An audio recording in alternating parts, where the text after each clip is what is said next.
रात के अंधेरे में सुनसान सड़कों पर एक स्कूटी सवार आगे की तरफ बढ़ता जा रहा था। कुछ ही दूरी पर रोड में किसी ने बड़ी बड़ी कील लगा रखी थी। उसकी स्कूटी पंचर हो जाती है और वो परेशान हो जाता है। अरे यार, अब इतनी रात को मैं पंचर कहां बनवाऊं? मेरा घर भी बहुत दूर है, कैसे जाऊंगा मैं? वो इसी उलझन में पड़ा हुआ था कि एक सफेद कपड़ा पहने हुए मौलाना उसके सामने आ जाता है। उस मौलाना की दाढ़ी बहुत ही बड़ी हुई, आंखें भयानक, पैर उल्टे। स्कूटी पर सवार मुकेश उसे देखकर डर जाता है। उसने बचपन में सुना था कि भूतों के पांव उल्टे होते हैं और खासकर जो जिन्न होते हैं उनकी दाढ़ी बड़ी हुई होती है। और उस मौलाना में मुकेश को जिन्न नजर आया। क्या मदद कर सकता हूं मैं तुम्हारी? आप मेरी मदद कर सकते हो? मैं क्या मदद कर सकता हूं आपकी? मैं तो पंचर बनाने वाला हूं। मैं आपकी गाड़ी का पंचर बना दूंगा, क्योंकि कुछ ही दूरी पर मेरी दुकान है। लेकिन पैसे दुगने लगेंगे। रात को दुगने पैसे लेता हूं मैं।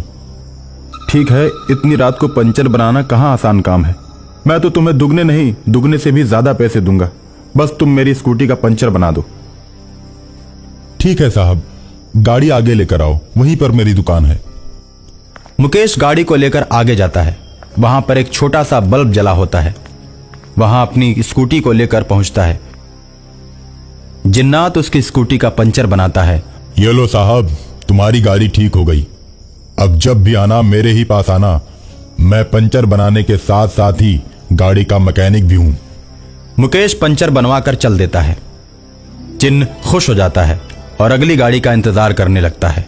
रास्ते में कील गड़ी होने के कारण सभी गाड़ियां पंचर हो जाती हैं और वो उनका पंचर बनाकर ऐसे ही पैसे कमाता रहता है।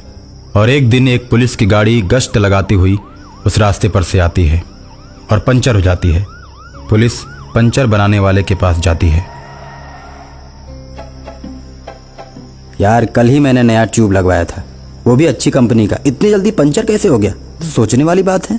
साहब, रोड पर नुकीले नुकीले पत्थर हैं, अक्सर टायरों में घुस जाते हैं और गाड़ी पंचर हो जाती है। तब तो तेरी दुकान खूब चलती होगी। हाँ साहब, चलती तो है। पंचर बनाने वाला गाड़ी का पंचर बना तो देता है, लेकिन उसकी हवा भरने वाली मशीन खराब हो जाती है। हवा भरने वाली मशीन खराब होते ही पुलिस वाले कहते हैं, अब इसमें हवा कैसे भर पाओगे और हम लोग फिर कैसे जाएंगे? जिन्न अपना मुंह टायर के पास ले जाता है और मुंह से ही हवा भर देता है, जिसे देखकर पुलिस वाले आश्चर्य में पड़ जाते हैं। पहली बार मैंने ऐसा कारीगर देखा जो मुंह से फूंक कर गाड़ी में हवा भर दे। चल बेटा, अब तू भी गाड़ी में बैठ जा। अब तो थाने चलकर ही तुमसे सवाल जवाब करूंगा। रोड में कील ठोक कर सबकी गाड़ी पंचर करते हो और सबको परेशान करके पैसे कमाते हो। मेरे पास ऐसी शिकायतें 3-4 लोगों ने कर रखी हैं और यही देखने के लिए मैं इधर गश्त के लिए आया था और आखिर में तुम पकड़े ही गए। उसके बाद पुलिस उस पंचर वाले को बैठाकर थाने की तरफ ले जाती है, लेकिन बीच रास्ते में चलती गाड़ी से पंचर वाला कूद पड़ता है और भागने लगता है। पुलिस उसका पीछा करने लगती है और वो पुलिस को दौड़ा दौड़ा कर बहुत दूर तक ले जाता है और सुनसान जगह पर ले जाकर सभी पुलिस वालों को मार देता है और उसके बाद अपनी दुकान पर वापस चला जाता है। ये बात शहर में चारों तरफ फैल जाती है कि अज्ञात उग्रवादियों ने गश्त करती हुई पुलिस बल को मार डाला। पंचर वाला अखबार पढ़कर बहुत खुश होता है। एक तांत्रिक को जब इस घटना के बारे में पता चलता है तो गाड़ी चलाते चलाते पंचर वाले जिन्नात के पास पहुंच जाता है। अपने सामने तांत्रिक को देखकर जिन्नात भागने लगता है और तांत्रिक कहां रुकने वाला था। उसने बोतल का ढक्कन खोला और मंत्र पढ़कर जिन्नात की आत्मा को बोतल के अंदर कैद कर दिया। उसके बाद बोतल लेकर एसपी के पास पहुंच जाता है और कहता है, पुलिस बल को मारने के पीछे उग्रवादियों का हाथ नहीं, इसी पंचर बनाने वाले जिन्नात का हाथ है। इस अपराधी को मैंने बोतल में बंद कर दिया है। आप तो इस बात को नहीं मानते कि भूत प्रेत होते हैं। अगर आप कहें तो मैं अभी आपको दिखा देता हूँ। दिखाओ। सही बात हुई तो तुम्हें पुरस्कृत किया जाएगा और अगर गलत बोलकर भ्रम फैलाया तो दंडित भी किया जाएगा। एसपी की बात सुनते ही तांत्रिक बोतल का ढक्कन खोल देता है। बोतल से धुआं निकलता है। जिन्नात प्रकट हो जाता है।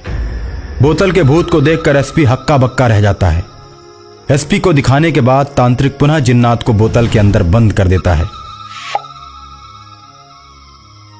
एसपी तांत्रिक को पुरस्कार देकर विदा कर देता है और इस तरह पंचर बनाने वाला जिन सदा सदा के लिए मुक्त हो जाता है।